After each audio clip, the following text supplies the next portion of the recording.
तो बड़ी बात यह है कि अगर यूनिफॉर्म सिविल कोड लागू हो जाता है और सरकार ने चुनाव से ठीक पहले इस पर फिर से बातचीत शुरू कर दी है, और ये एक वो वादा है जो बीजेपी लगातार अपने समर्थकों से और अपने वोटर से करती आई है कि वो यूनिफॉर्म सिविल कोड को लागू करेगी, और हो सकता है कि अगले लोकसभा चुनाव से पहले वो लागू कर भी दे। लेकिन बड़ी बात यह है कि अगर ये लागू हो जाता है तो जो हिंदू हैं,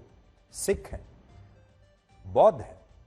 और जैन हैं, उनके जीवन पर कोई फर्क नहीं पड़ने वाला, क्योंकि वो तो पहले से ही एक समान कानून के अंतर्गत आते हैं। लेकिन जो इस देश में रहने वाले मुसलमान हैं, जो इस देश में रहने वाले ईसाई हैं और जो पारसी हैं,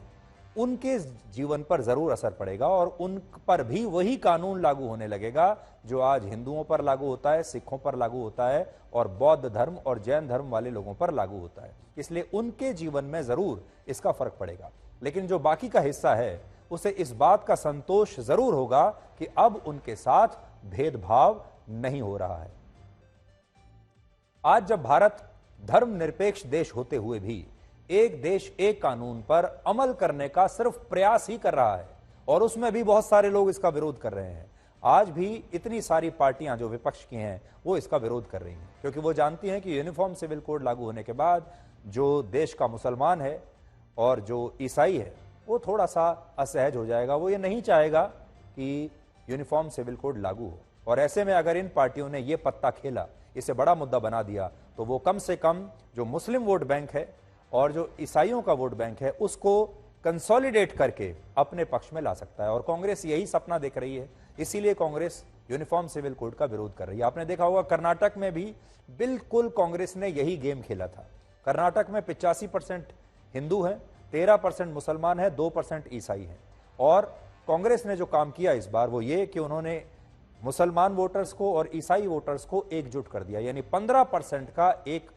कंसोलिडेटेड वोट बैंक उन्होंने खुद तैयार कर लिया, जिसका उन्हें बहुत फायदा हुआ। और हो सकता है कि कांग्रेस पार्टी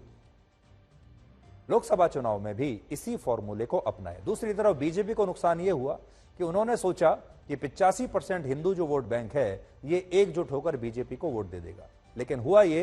कि ये जो 85% वोट बैंक है ये ना तो बजरंग बली के नाम पर एकजुट हुआ, ना बूंदी के नाम पर एकजुट हुआ, ना हिंदुत्व के नाम पर एकजुट हुआ, और ना ही बीजेपी के कामकाज पर डबल इंजन पर एकजुट हुआ। तो ये 85% जो वोट बैंक है ये अलग अलग खंडों में बढ़ता चला गया, और वो जो 15% का वोट बैंक था वो एक साथ एक दीवार की तरह खड़ा रहा। तो अभी भी प्रयास चल रहे हैं यूनिफॉर्म सिविल कोड को लाने के,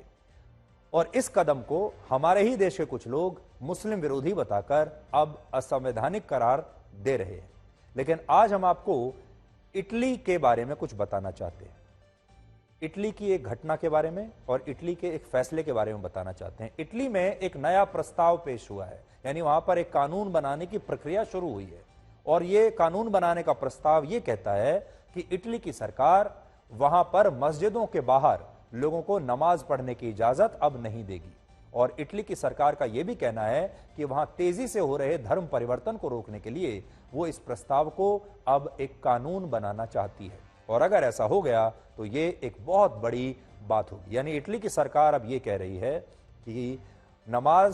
सिर्फ और सिर्फ मस्जिदों के अंदर पढ़ी जाएगी, कोई भी व्यक्ति मस्जिद के बाहर नमाज नहीं पढ़ सकता। इससे इटली में किसी भी बिल्डिंग को धार्मिक परिसर के रूप में अब इस्तेमाल नहीं किया जा सकेगा। ऐसी इमारतों और भवनों में संयुक्त रूप से नमाज पढ़ने पर रोक लग जाएगी, और अगर सड़क पर नमाज पढ़ी जाती है तो इसे भी गैर कानूनी माना जाएगा, और ऐसे मामलों में कड़ी सजा के लिए नए प्रावधान बनाए जाएंगे, और वहां एक तरह से इस्लाम धर्म से जुड़ी गतिविधियों पर सरकार अब पहले के मुकाबले कहीं ज्यादा कड़ी नजर रखेगी। इटली की सरकार इस प्रस्ताव के पीछे धर्म परिवर्तन को एक बहुत बड़ी वजह बता रही है। इस समय इटली की आबादी लगभग 6 करोड़ है, और वहां 16 लाख मुसलमान रहते हैं, जबकि मस्जिदों की संख्या वहां पर है सिर्फ 8। अब इटली ये कह रहा है कि इन 16 लाख लोगों को इन 8 मस्जिदों में ही नमाज पढ़नी होगी, और अगर कोई मस्जिदों के बाहर सड़कों पर नमाज पढ़ेगा तो इसे अपराध माना जाएगा। इटली एक धर्मनिरपेक्ष देश है जो खुद को अमेरिका की तरह दुनिया में लोकतंत्र और धर्मनिरपेक्षता का चैंपियन बताता है, अभिव्यक्ति की आजादी, ह्यूमन राइट्स का चैंपियन बताता है, लेकिन इसके साथ ही वो सड़कों पर नमाज पढ़ने को अब सही नहीं मानता। और यहां बात सिर्फ इस कानूनी प्रस्ताव की नहीं है। पिछले साल इटली की नई सरकार ने यह भी कहा था कि वहां मस्जिदों में इमाम और मौलानाओं को नियुक्त करने की प्रक्रिया में अब सरकार भी हिस्सा लेगी और वहां बिना इजाजत नई मस्जिदों के निर्माण को भी बर्दाश्त नहीं किया जाएगा। सोचिए, यह सब उस देश में हो रहा है जो खुद को धर्मनिरपेक्षता का चैंपियन बताता है।